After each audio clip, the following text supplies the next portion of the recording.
Y llegaron a un lugar que se llama Getsemaní, y dijo a sus discípulos: sentaos aquí hasta que yo haya orado. Y tomó consigo a Pedro, a Jacobo y a Juan, y comenzó a afligirse y a angustiarse mucho. Y les dijo: mi alma está muy afligida hasta el punto de la muerte. Quedaos aquí y velad.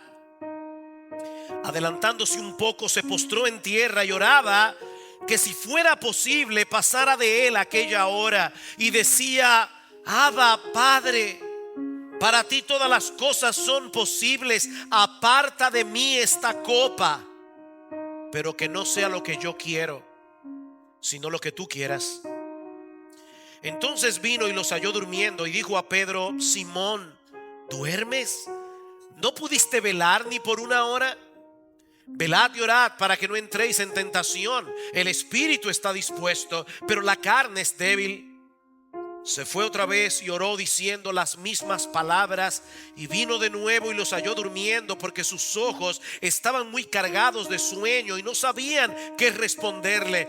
Vino por tercera vez y les dijo: ¿todavía estáis durmiendo y descansando? Basta ya, ha llegado la hora. He aquí el Hijo del Hombre es entregado en manos de los pecadores. Levantaos, vámonos, mirad, está cerca el que me entrega. Ayer le comentaba a Salvador en una conversación que tuvimos por WhatsApp. Él me preguntaba: ¿cómo vas con el mensaje de mañana?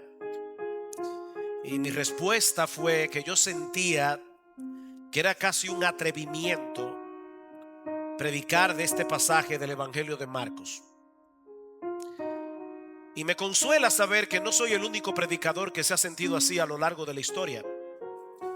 Spurgeon decía que al acercarnos a este pasaje estamos entrando en el lugar santísimo de la vida terrenal de nuestro Señor. Este es un misterio similar al que vio Moisés cuando la zarza ardía en fuego y no se consumía. Ningún hombre puede exponer correctamente un pasaje como este.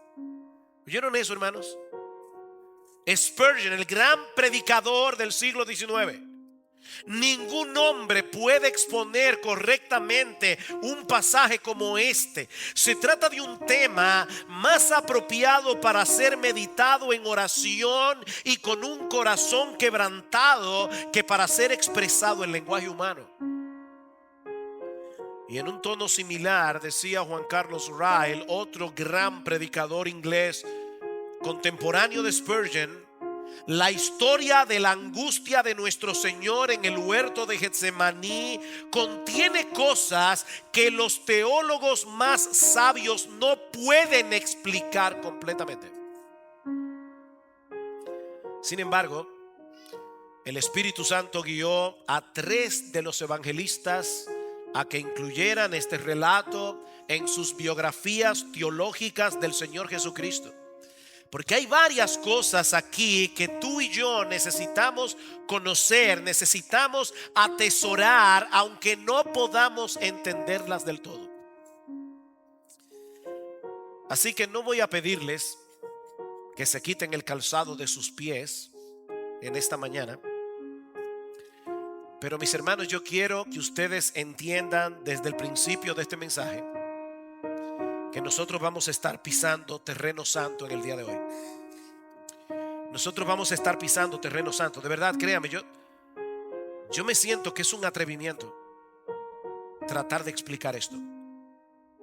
Pero al mismo tiempo sé que es lo que Dios quiere que haga.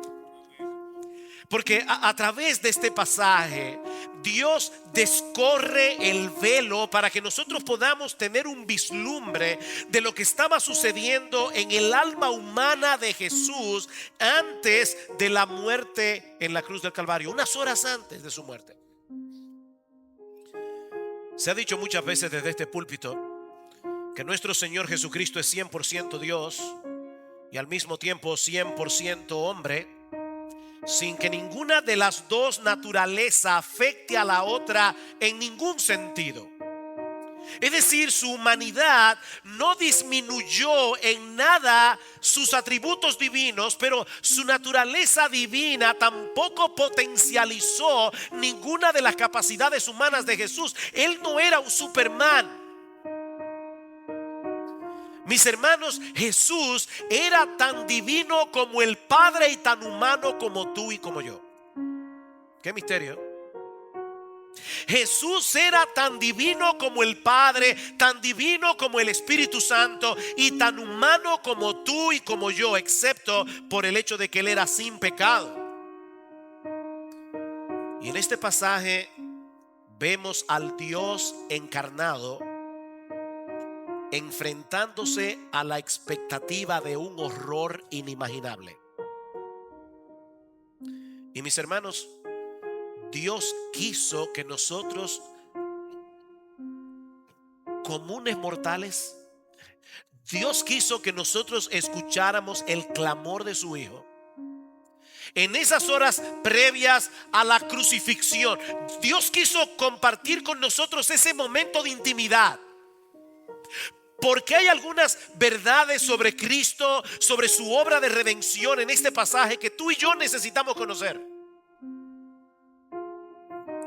Ahora permítame poner este texto en su contexto antes de explicar lo que Marcos nos relata aquí.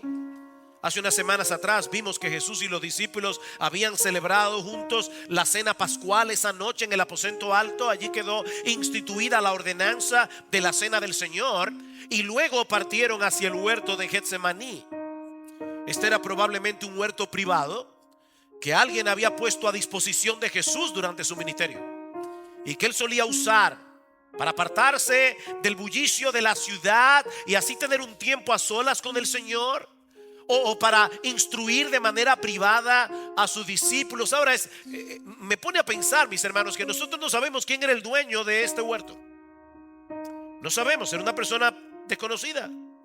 Como no sabemos quién era el dueño del burro que Jesús usó para la entrada triunfal en Jerusalén, no sabemos quién era el dueño del aposento alto en el que Jesús celebró la Pascua con sus discípulos. Eso es alentador. Muchas personas desconocidas, y tal vez hay algunos aquí, han servido a Jesús a lo largo de los siglos, desconocidos. Pero todos ellos serán recordados en aquel día en el que cada uno recibirá su recompensa, no por su fama, sino por lo que hicieron para él, aunque nunca nadie se haya enterado. Qué bendición. Marcos nos dice en el versículo 32 que al llegar al huerto de Getsemaní, el Señor ordenó a 9 de sus discípulos que se quedaran en cierto lugar, probablemente cerca de la entrada, mientras él se internaba más profundamente en el huerto con su círculo privado, con Pedro, Juan y Jacobo. Y yo no creo que sea simplemente porque él necesitaba compañía, sino porque ellos necesitaban instrucción. Como líderes del grupo apostólico, ellos necesitaban instrucción, una instrucción que luego iban a traspasar al resto de los discípulos.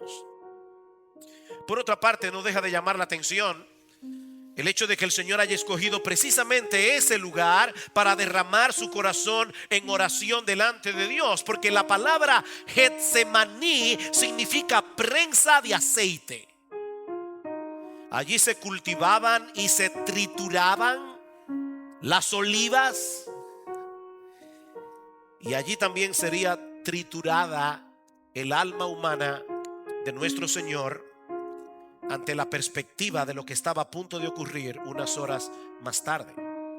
Y eso nos lleva a la primera escena que encontramos en este pasaje y que hemos titulado una agonía desgarradora.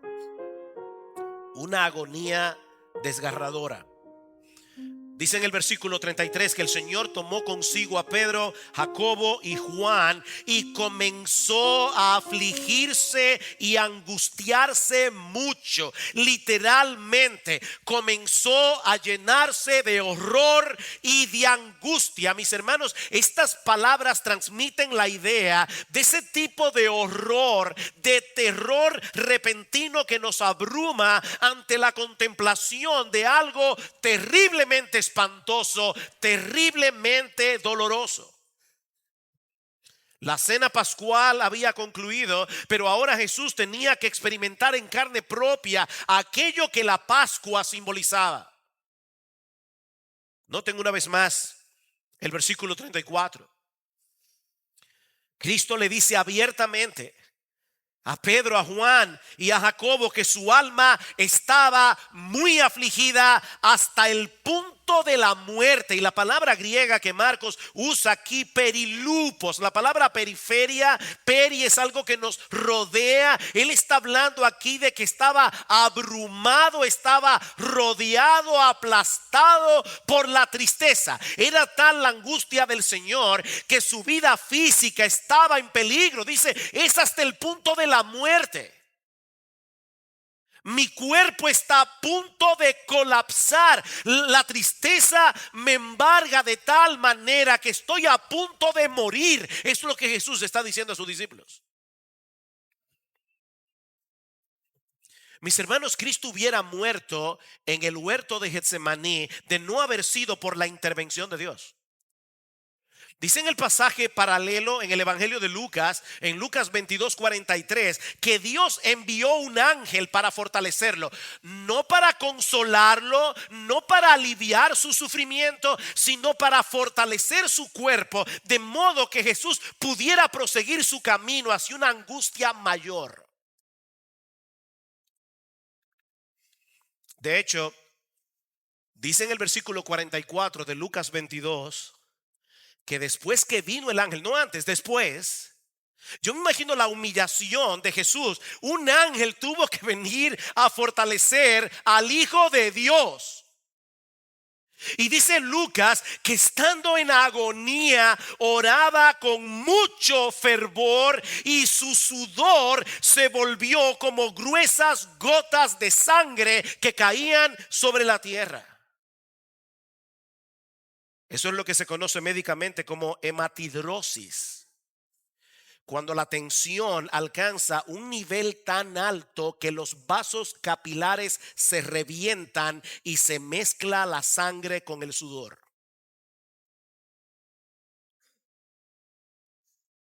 Mis hermanos, los evangelistas no ahorran palabras para que nosotros entendamos el sufrimiento de Jesús en Getsemaní. Ahora, ¿qué era lo que había llenado de terror el alma de Jesús en ese momento? Porque a través de la historia nosotros encontramos a muchos hombres y mujeres que se enfrentaron a la muerte con un coraje y una quietud extraordinarios, incluyendo muchos mártires cristianos. Pensamos en Policarpo, enfrentando la hoguera, con una quietud impresionante. Mis hermanos, ¿cómo podemos explicar que muchos de los seguidores de Jesús parecen haber enfrentado la muerte con más entereza que él? ¿Acaso eran más valientes? ¿Acaso tenían más fe? Por supuesto que no. Pero Cristo se estaba enfrentando esa noche con algo que ninguno de los suyos han enfrentado ni enfrentarán jamás. Algo que aún era completamente desconocido para el mismo Jesús. Y eso lo vemos en el contenido de su oración, lo que nos lleva a nuestro segundo encabezado, una petición suplicante. Versículo 35. Adelantándose un poco, se postró en tierra y oraba que si fuera posible pasara de él aquella hora, y decía: Abba, Padre, para ti todas las cosas son posibles. Aparta de mí esta copa, pero no sea lo que yo quiero, sino lo que tú quieras. Nosotros no sabemos con exactitud ¿Por cuánto tiempo estuvo Jesús derramando su corazón en oración delante de Dios? Porque esto es una síntesis de su oración. En el versículo 37, Jesús le dice: Pedro, ¿no pudiste velar ni por una hora? Nosotros no sabemos cuánto tiempo estuvo Jesús orando, pero sí sabemos cuál fue la esencia de su petición. De ser posible, él no quería pasar por la experiencia de tener que tomarse el contenido de esa copa. En todo el Antiguo Testamento, la copa es una metáfora de la ira de Dios sobre el pecado del hombre. La ira de Dios. Dice en el Salmo 75, versículo 8, que hay un cáliz, una copa en la mano del Señor, de la cual han de beber todos los impíos de la tierra. El profeta Isaías se refiere a esa copa en Isaías 51, 22 como el cáliz de su furor. Y en Jeremías 25, 15 como la copa del vino de su furor. Sí, Dios es amor, pero también es perfectamente justo. Perfectamente justo. Y de hecho no podemos entender su amor si no entendemos su justicia.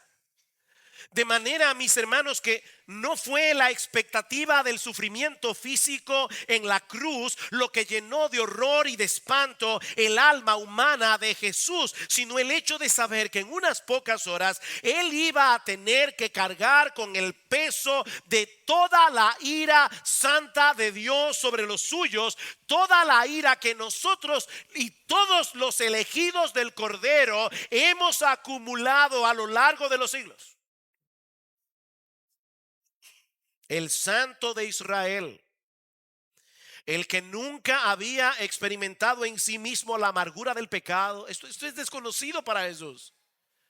El sentimiento de la culpa, el sentimiento de la vergüenza por haber transgredido la ley moral de Dios. Por primera vez en su vida, Jesús iba a experimentar el abandono de su Padre. La ruptura de esa comunión que había disfrutado con él desde siempre, al hacerse pecado y maldición por culpa tuya y por culpa mía. Al que no conoció pecado, por nosotros Dios lo hizo pecado. Por nosotros, a favor de nosotros, por causa de nosotros, Dios lo hizo pecado. Cada crimen, cada blasfemia, cada desobediencia, cada motivación o pensamiento pecaminoso de todos aquellos que él vino a salvar serían descargados sobre él en la cruz del Calvario. Mis hermanos, Cristo iba a sufrir literalmente miles de infiernos concentrados en esa cruz. El infierno que todos nosotros merecemos por nuestros pecados sufridos en un instante.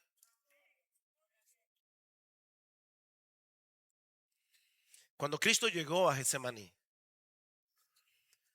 repentinamente se sintió abrumado ante la realidad de que unas horas más tarde él sería triturado por una ira sin misericordia, para hacer posible que los creyentes pudiéramos disfrutar de una misericordia sin ira.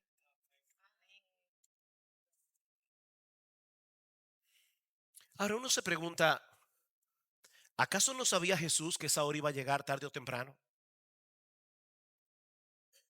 Claro que lo sabía. Se lo había dicho a los discípulos más de una vez. Pero mis hermanos, no es lo mismo tener un conocimiento teórico de algo que va a suceder en el futuro que verse de repente en el umbral de esa experiencia. No es lo mismo. Guardando la distancia es como las mujeres que están encintas. Toda mujer embarazada sabe que dentro de 9 meses llegará el parto. Pero no es lo mismo tener ese conocimiento al inicio del embarazo que comenzar a experimentar las contracciones. No es lo mismo. Y ustedes lo saben, mis hermanas. Dice Jonathan Edwards, en el huerto de Getsemaní, Jesús tuvo una visión cercana del horno de ira en el que iba a ser lanzado. Estuvo ante la puerta para que pudiera verlo, para que pudiese observar la fuerza de las llamas y la intensidad del calor, para que supiese a dónde iba y lo que iba a sufrir.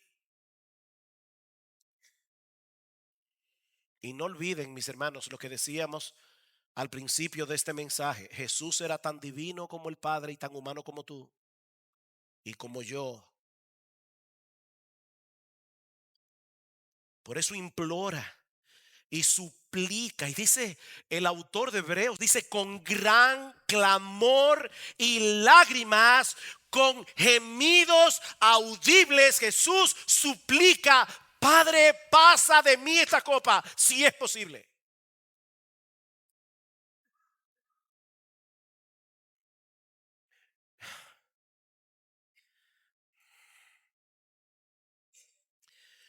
Miren, mis hermanos, Jesús quiso decir lo que dijo. Esto es un misterio. Como decíamos al principio, esto es incomprensible. Pero mis hermanos, el alma humana de Jesús, rota en mil pedazos, está buscando otra alternativa para cumplir la misión que se le ha encomendado, pero sin tener que tomarse esa copa.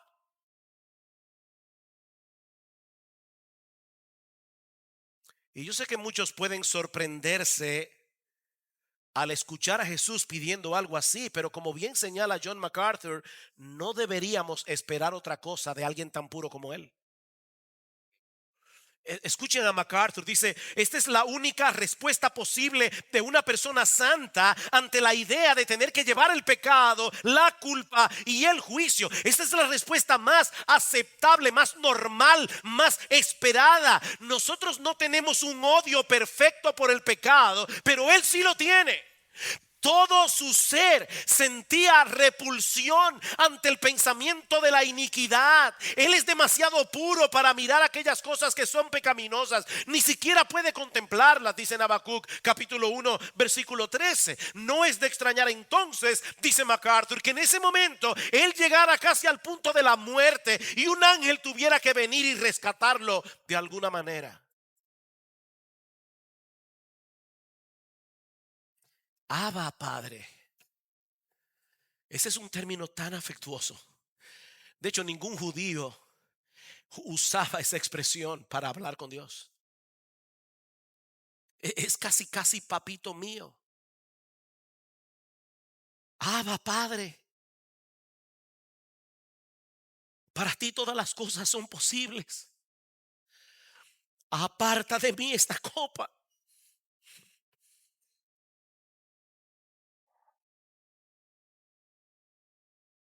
Sí, teóricamente, todas las cosas son posibles para Dios. Pero esto que Jesús está pidiendo como hombre no era posible. No era posible.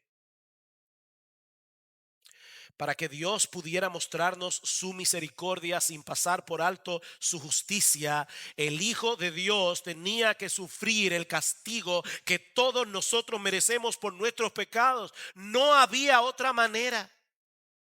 Por eso alguien decía que aunque Cristo vino a predicar el evangelio, el objetivo principal de su venida es que hubiese un evangelio que predicar.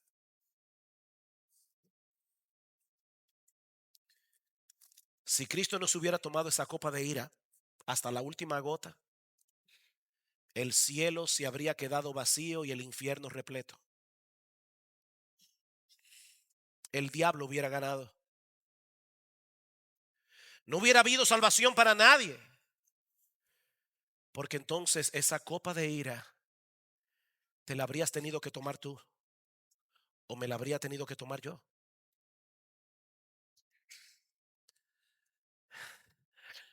Por eso, mis hermanos, nosotros debemos estar eternamente agradecidos por el final de esta oración. Que no sea como yo quiero. Oh Padre, si fuere posible, pasa de mí esta copa, pero que no sea como yo quiero, sino como tú.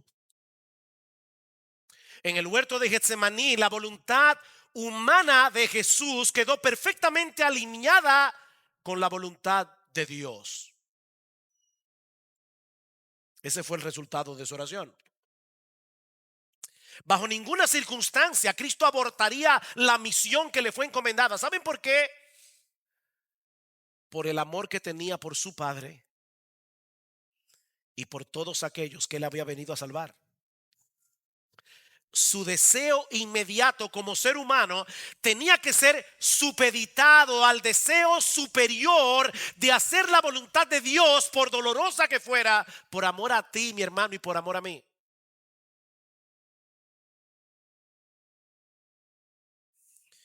Por horrible que fuera el sufrimiento, ningún obstáculo era lo suficientemente grande como para impedirle a Jesús continuar el camino de la obediencia.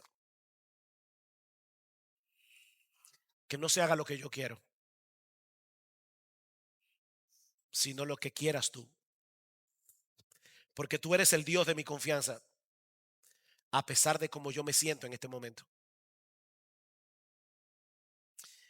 Mis hermanos, déjenme hacerles una pregunta. ¿Respondió el Padre la oración de su Hijo?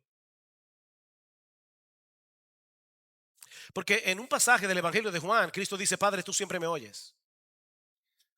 ¿Respondió Dios el Padre la oración de Dios el Hijo? El autor de la carta a los Hebreos nos dice que sí,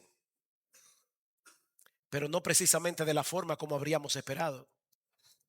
Vayan conmigo a Hebreos capítulo 5. Hebreos capítulo 5. Versículo 7.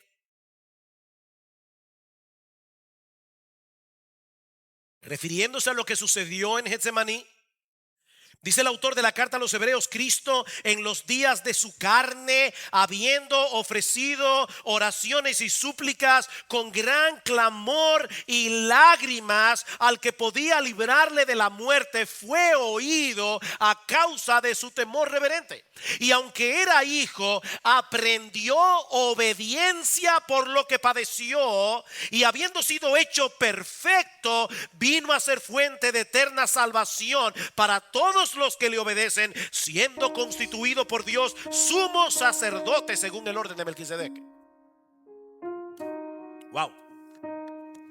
Hay demasiado aquí que no podemos explicar por causa del tiempo, pero lo que el autor de esta carta está tratando de hacernos ver es que Jesús es un sumo sacerdote infinitamente superior al que tenían los judíos en el Antiguo Testamento, porque Él se identificó plenamente con nosotros y puede compadecerse de nuestras debilidades. Y para probar su punto, el autor nos lleva a ver a Jesús postrado en debilidad en el huerto de Getsemaní, trayendo su causa delante de aquel que podía librarlo de la muerte.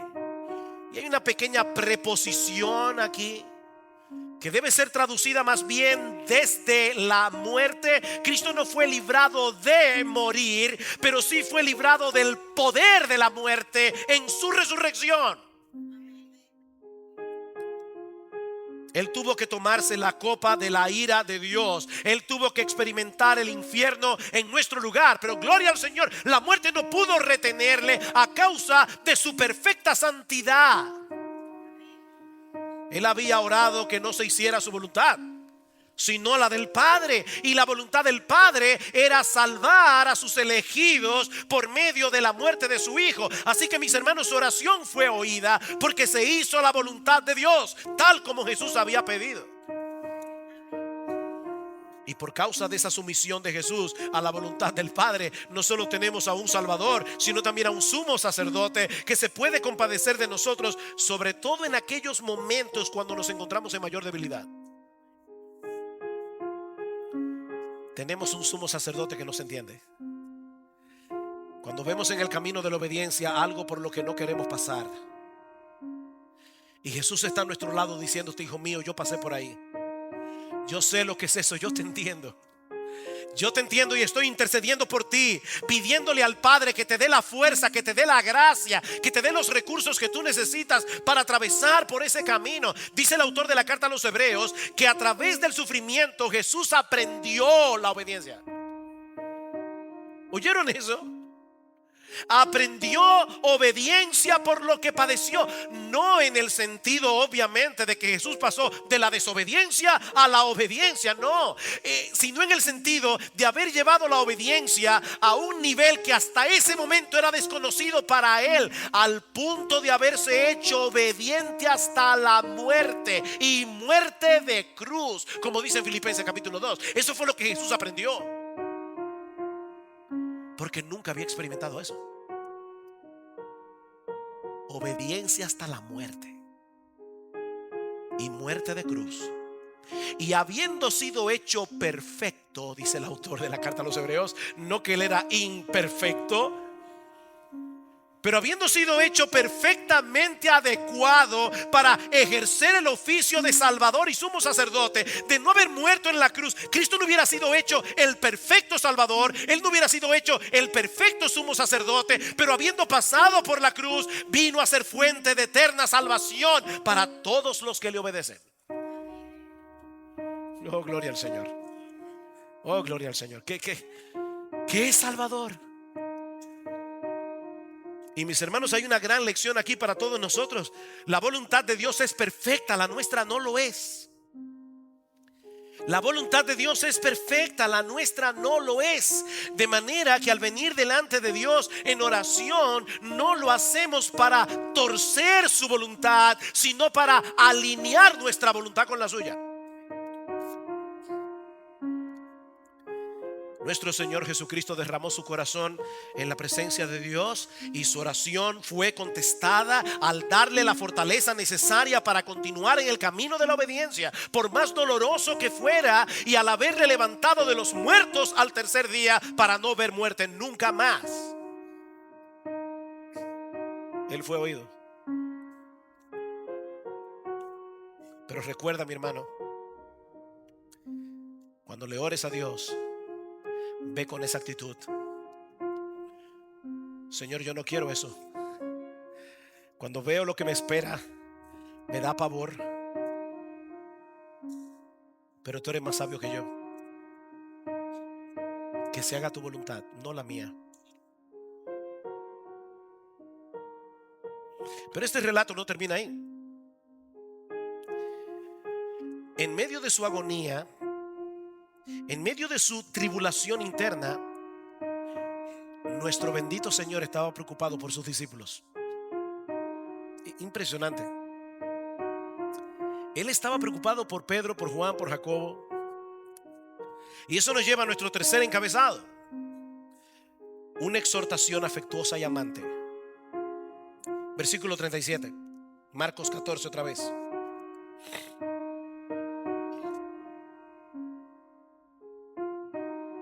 Dice: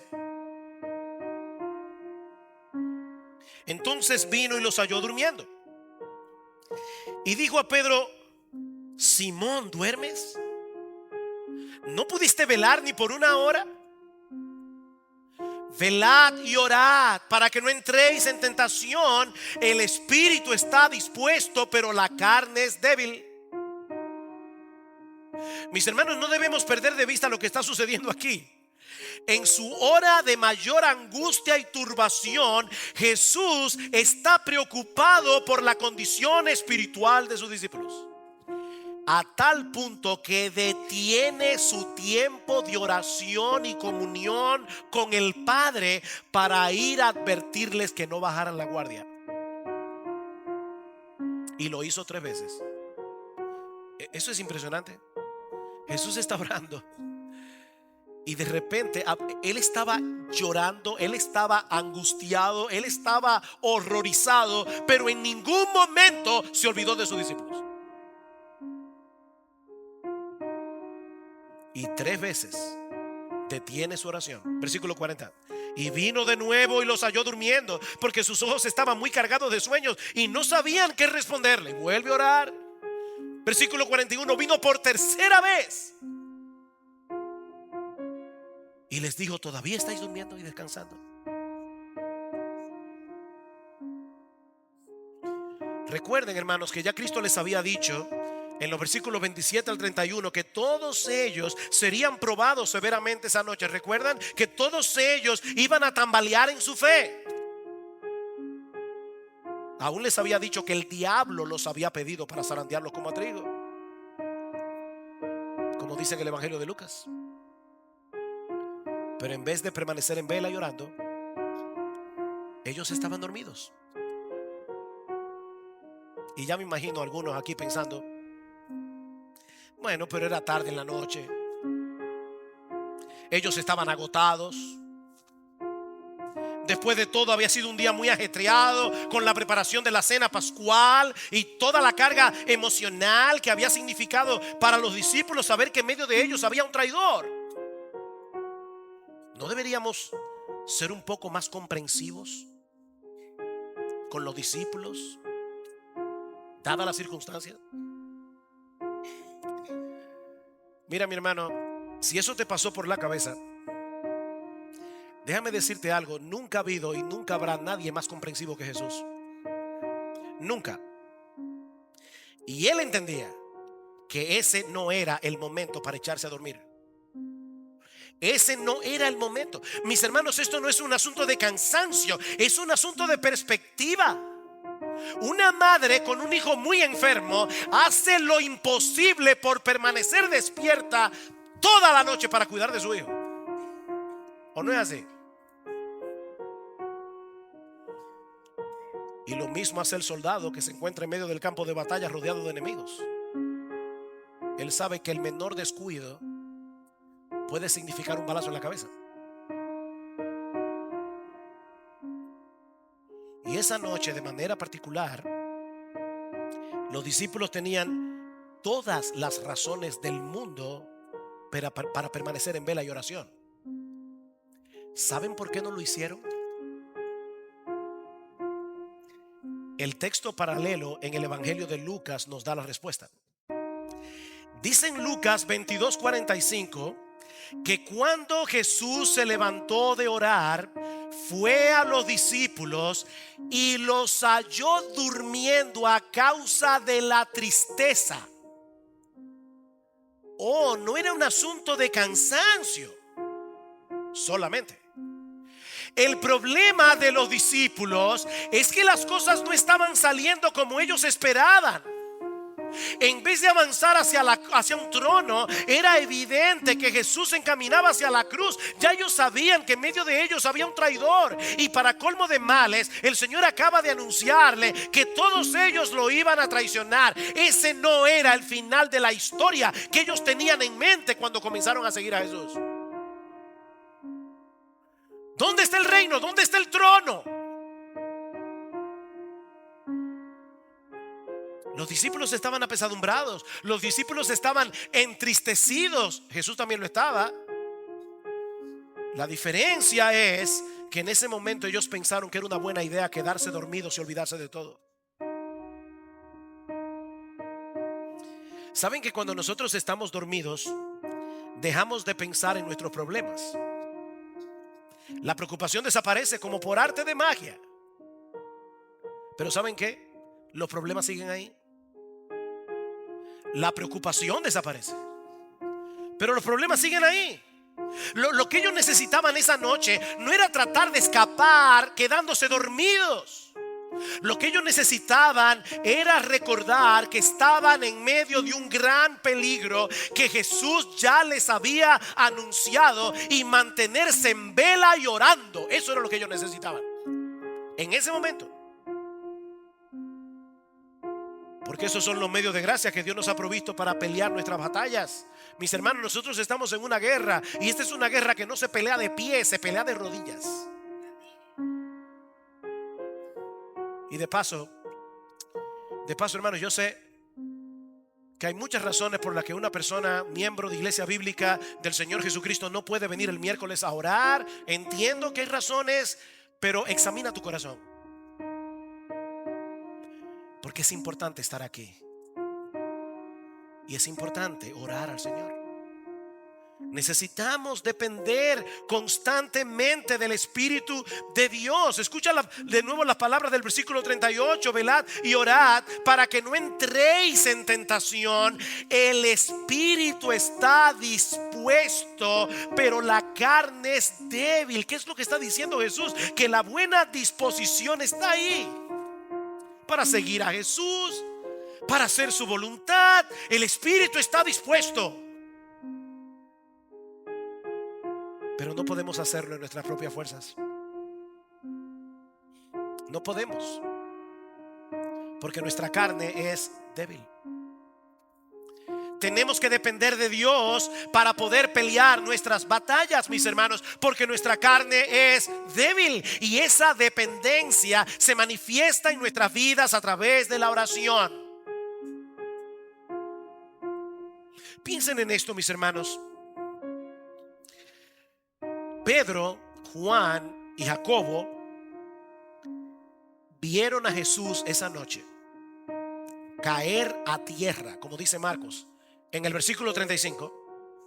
Ellos vieron a Jesús con gran clamor, con lágrimas, depositar su carga en la presencia de Dios con un espíritu de súplica y de total dependencia al Hijo de Dios. Ellos vieron al Hijo de Dios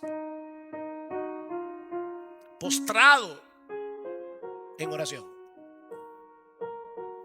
Pero en vez de imitar a su maestro, ellos decidieron olvidarse del peligro y ponerse a dormir. El que no podía pecar está clamando en oración, y los que están a punto de ser zarandeados por el diablo están durmiendo. Qué ironía.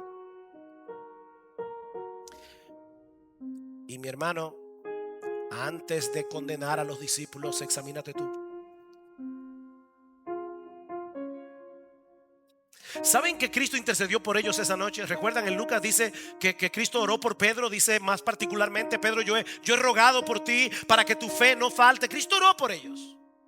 Pero lo que el Señor está diciendo aquí es: yo oré por ti, pero ¿sabes qué, Pedro? Tú tienes que orar también. Mi oración no hace inútil la tuya. Velad y orad para que no entréis en tentación.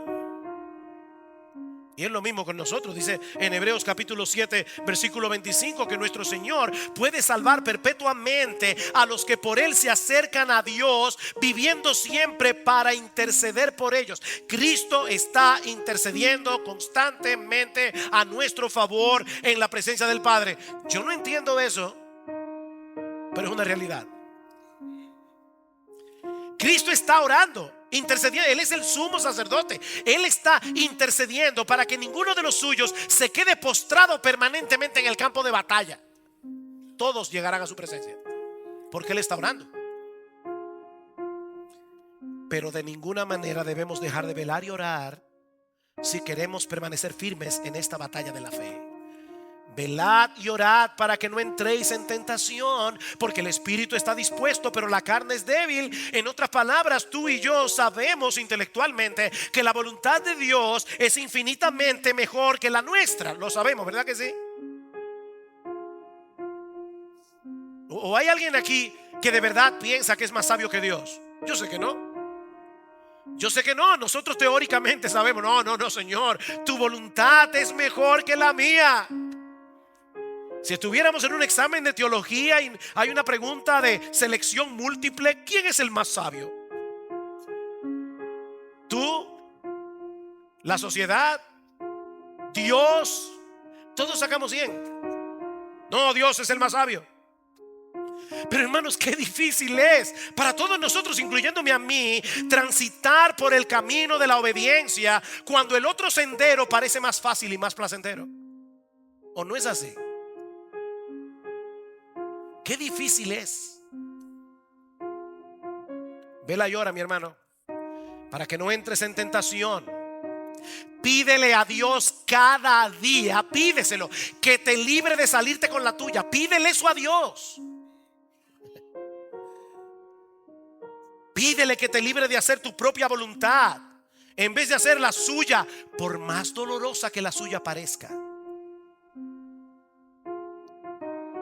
porque nunca encontrarás un mejor camino para ti que aquel por el que Dios te está guiando por medio de su palabra.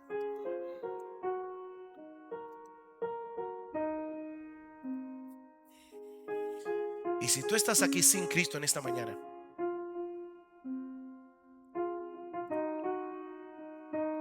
déjame compartir contigo una historia antes de concluir. Hace unos años salió publicado en una revista de National Geographic que después de un incendio en el Parque Nacional de Yellowstone, algunos guardas forestales subieron a una montaña para inspeccionar los daños.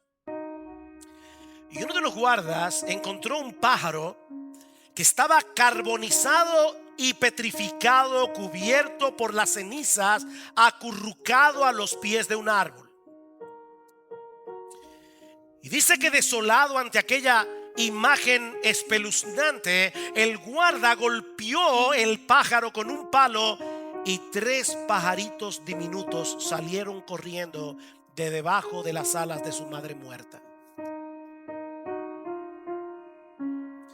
Cuando el fuego llegó, la madre se mantuvo firme en lugar de huir, y los que estaban bajo sus alas sobrevivieron. Yo pienso que esa analogía en el contexto de este mensaje no necesita explicación.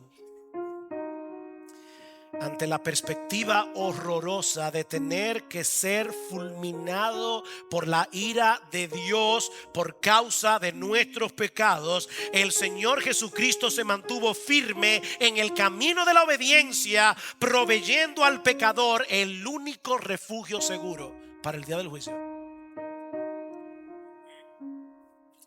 Mira, mi amigo, si hubiera sido posible para Dios perdonar nuestros pecados sin la muerte de Cristo en la cruz, puedes estar completamente seguro que el Padre no habría permitido que su Hijo amado pasara por esa experiencia tan abrumadoramente dolorosa. Pero no era posible. Jesucristo tenía que beberse esa copa hasta la última gota para que el Dios de toda justicia pudiera recibirnos en su presencia. Él tenía que sufrir el infierno para que nosotros no fuéramos a ese horrible lugar. Y es ese Dios, mi amigo, el que ahora te invita a responder en arrepentimiento y fe al mensaje del Evangelio, entregándote por entero a Jesucristo para vivir únicamente para Él. Existe un solo camino al Padre, y no es una religión, no es una filosofía, es una persona. Es una persona que, siendo Dios, se hizo hombre para pagar nuestra deuda con la justicia divina, para que todo aquel que en Él cree no se pierda, mas tenga vida eterna. Ven a ese refugio y ven hoy, porque recuerda, este puede ser el último sermón que escuches en tu vida, como puede ser el último sermón que yo predique. Oh, que Dios bendiga su palabra en esta mañana. Que Dios impacte nuestro corazón al ver a Jesucristo postrado en oración en el huerto de Getsemaní.